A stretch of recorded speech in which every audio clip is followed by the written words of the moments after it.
1,000,000 or more times every year in this country, a teenager comes of legal driving age and seeks his license. Just a scrap of paper, a permit to drive, and sometimes die on our highways. What role does the teenager play in the maelstrom of modern traffic? How you answer that question depends largely on your point of view. Many see him as the victim, tragically unequipped to cope with the power and speed of the automobile. Others see him as the culprit. Bitterly they charge speeding, reckless driving, even manslaughter. But to an ever-growing number of other people, the teenager is the potential hero of a desperate situation. In the skills, judgments, and attitudes these youngsters display at the wheel in years to come may lie the solution to the traffic safety problem. 1,000,000 people have been cut and crushed to death on our highways. And here's a grim prediction. If the present accident rate keeps up, 1 American out of 2 will be killed or injured at some time in his life in an automobile accident. It could be you. One of the most effective answers to the highway safety problem lies in high school driver education. If all our youngsters had these courses, we could, in a generation, put 40 million drivers on our highways who had been trained for safety. Educators agree that a combination of classroom instruction and behind-the-wheel training is the ideal answer. But only 1 high school student out of 3 today receives the benefit of this complete training. Why don't more students receive this training? Let's take a look at an average classroom. Here, the teacher instructs 25 to 35 students at a time. But when he goes out on the road, one teacher can instruct only 4 students at a time, the one who is driving and the 3 who ride as observers. This low teacher-pupil ratio drastically increases the per-pupil cost and makes driver training prohibitively expensive for many schools. Finding an answer to the question of how this cost could be cut and training given to more and more students perplexed many a community. Had the aviation industry pioneered the way toward a possible solution, military and airline pilots today get part of their flight training at a great saving in expense on devices like the Link Trainer and flight simulators, like this one in use at the United Airlines Training Center in Chicago. As flight conditions can be simulated on the ground, why couldn't highway conditions be simulated in the classroom, educators asked. The Aetna Casualty and Surety Company undertook to answer that question and began a series of discussions with school officials. The result was the decision to build the Drive-O-Trainer, a multi-place device designed to reduce costs by enabling one instructor to teach 10 to 15 students at a time. Each of the classroom cars is equipped with most of the instruments and all of the controls found in your car and mine. Students operate these controls to meet situations shown on a motion picture screen at the front of the classroom.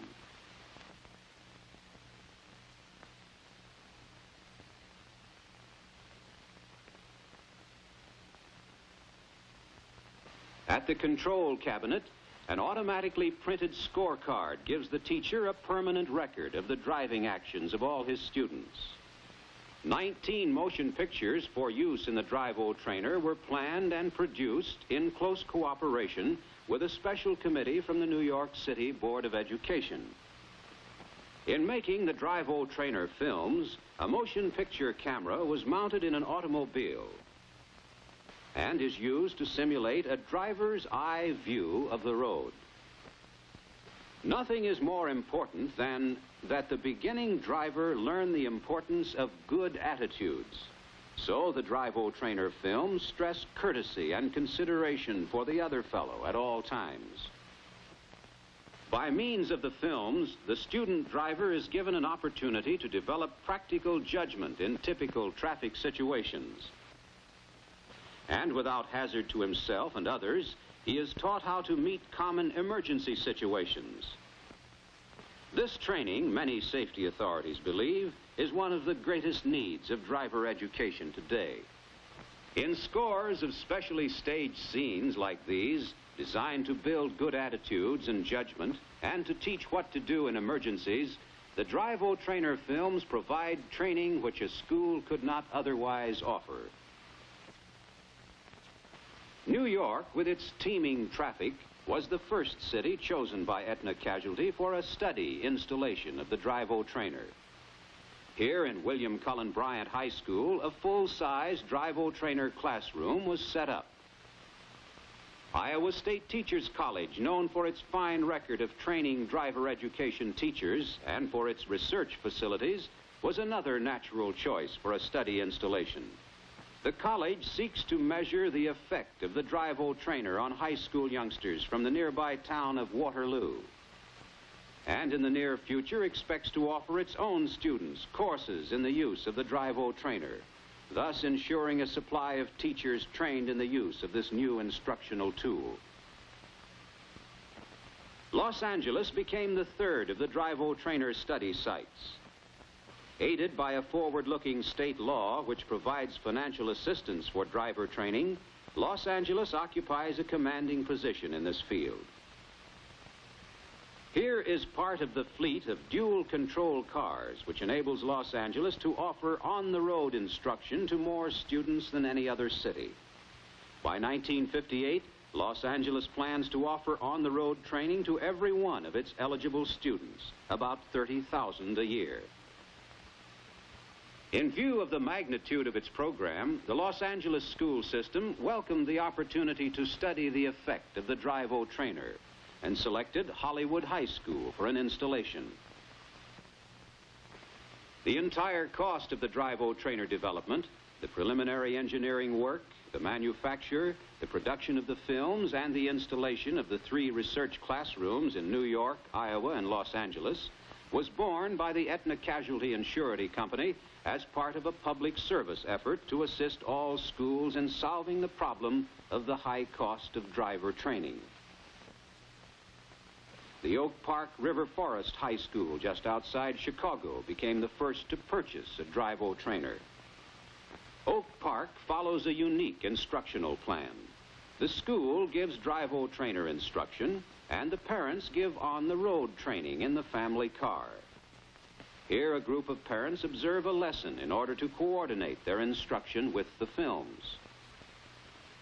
What do they think of the Drive-O-Trainer? Here's Joanne Wolf and her father. Joanne is a graduate of the Drive-O-Trainer course. Let's ask her opinion. I think it's about the best way to learn to drive there is. It's easy and it's interesting. C.F. McCall, Jr., whose son also took Drive-O-Trainer instruction, says something of interest to every parent. Our son Merritt had been driving before he took the course. Since then, he is much more sure of himself. He understands the rules and he follows them. And above all, his attitude toward driving is much better. We do not worry now when he is out with the car. And of course, this means a great deal to us, the parents. Instructor Ray C. Soliday sums it up this way. The students like it, the parents like it, and best of all, it works. The aim of driver education is not only to produce skillful drivers, but also to produce safer drivers.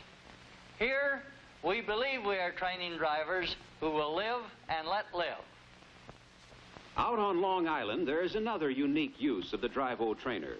An 8-place unit called the Autorama Schoolmobile is installed in this trailer and travels from school to school, being used at East Meadow High School and at Freeport High School, where it's used to instruct high school youngsters and adults as well.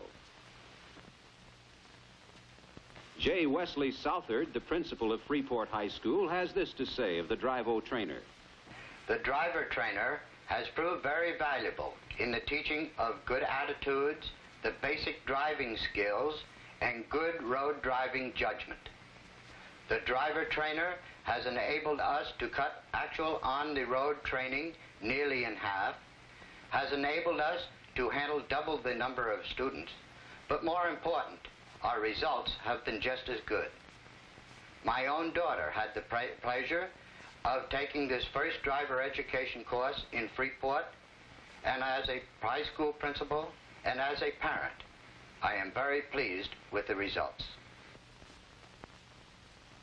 Commercial driving schools have begun using the Drivo Trainer and report that it's helping many adults overcome their fear of learning to drive.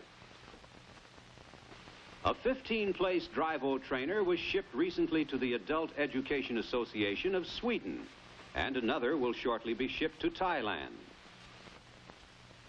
In Oklahoma City, the local Association of Insurance Agents donated a Drivo Trainer classroom to the school system. And in Dearborn, Michigan, a similar donation was made at almost exactly the same time. In Oklahoma City, the Drivo Trainer is used not only to train high school youngsters, but adults as well.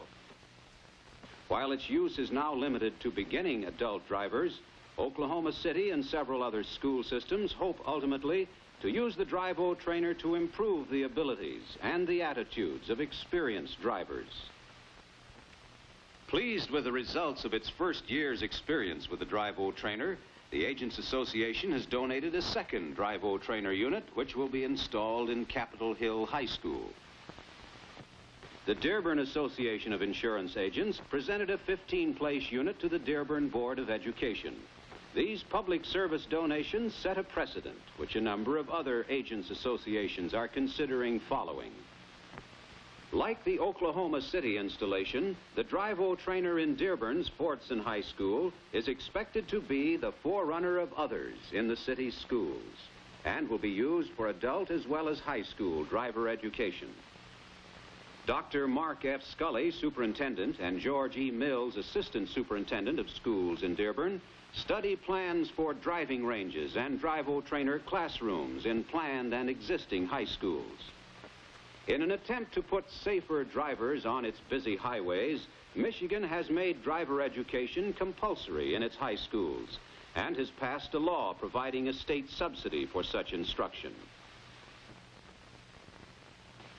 Research being conducted in New York City, Iowa, and Los Angeles followed the same general pattern. At the start, students were given a series of tests: knowledge tests, IQ tests, mental attitude tests, driving tests on the Drivo Trainer and in real cars. Then, based on these tests, the students were divided into two groups, equal in number and ability. The first group was called the control group, the second, the experimental. Generally speaking, the studies sought to discover whether Drivo Trainer instruction could be substituted for about 3 hours of costly practice driving on the road.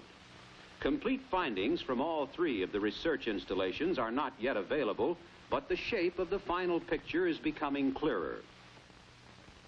Research is continuing in New York City.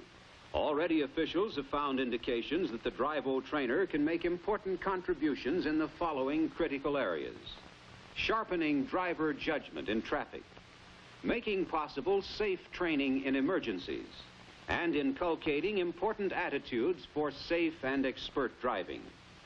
Group instruction in these areas may be given more economically and effectively on the Drivo Trainer than in a regular training car, New York observes in a preliminary report of its research. In an optimistic interim report of its research, Iowa State Teachers College found that the Drivo Trainer made possible very substantial reductions in on-the-road time.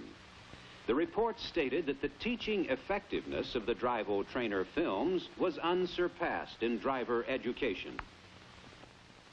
So successful was the use of the Drivo Trainer that the Waterloo school system decided to purchase an 8-place installation of its own. The Iowa State Department of Public Safety also has recognized the value of the Drivo Trainer. In cooperation with the college, it has opened in West High School in Waterloo the first of several projected driver improvement centers. The Drivo Trainer is being used in this center, and it's planned to use the device in other centers as they're opened. From headquarters of the Los Angeles Board of Education came the first complete research report on the Drive-O trainer. The study was conducted by the safety section of the Los Angeles school system with the advice and assistance of the evaluation and research section. Cecil G. Zahn directed the study. As supervisor of safety, Mr. Zahn has charge of the driver training program in Los Angeles. The students taking part in the study in Hollywood were divided into two equal groups, control and experimental. Students in the control group received the California State prescribed course, namely 6 hours of on-the-road instruction.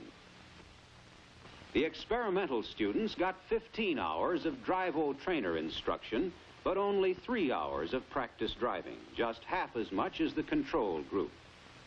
On 2 knowledge tests and on a searching road test at the end of the course, no statistically significant difference could be found between the Drive-O trainer students and the control group.